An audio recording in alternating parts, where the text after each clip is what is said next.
But now I have written to you not to keep company with anyone named a brother who is sexually immoral or covetous, or an idolater, or a reviler, or a drunkard, or an extortioner, not even to eat with such a person.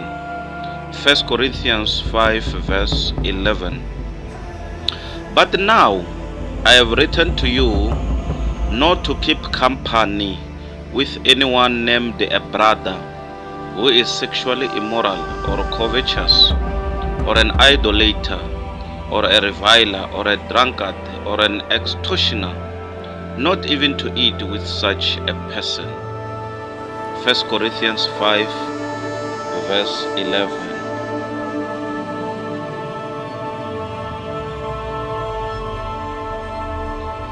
Not everyone in the Church of Jesus Christ lives the kind of life that Jesus wants us to live. No one is perfect, but some in the church seem to live lives at odds with what Jesus expects.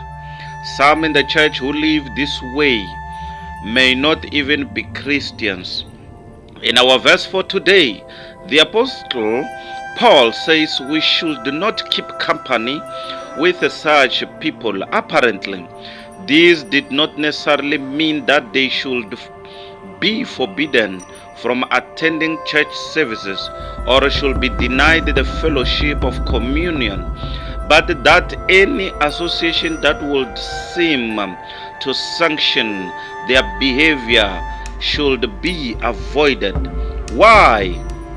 There are at least 3 reasons. First, it is important to keep the church pure. Although Jesus associated with sinners, he always did so on his own terms. One might say that they associated with him rather than that he associated with them.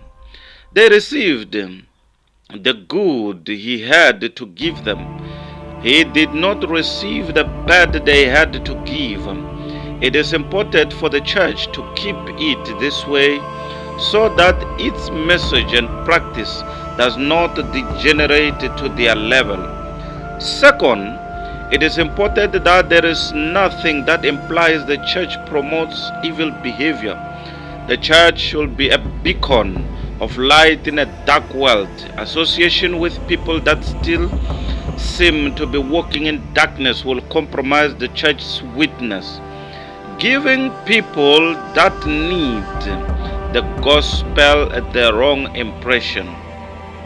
Third, it is important because we can't expect to associate with people that still seem to be living in darkness and come out unscathed. When we associate with them on their terms, we are opening ourselves up to the spiritual forces of evil that lie behind their actions. In effect, we are inviting them into our lives. If we continue, it won't be long before we begin to do the same things they do. Bad company corrupts good character, according to 1 Corinthians 15 verse 33. So for the protection of the church, the gospel message, and ourselves, we must follow Paul's command. Perhaps the pain of separation will draw them back to the good path. Ladies and gentlemen, my name is Apostle Dr. Jones. Till we meet next time. Amen and amen.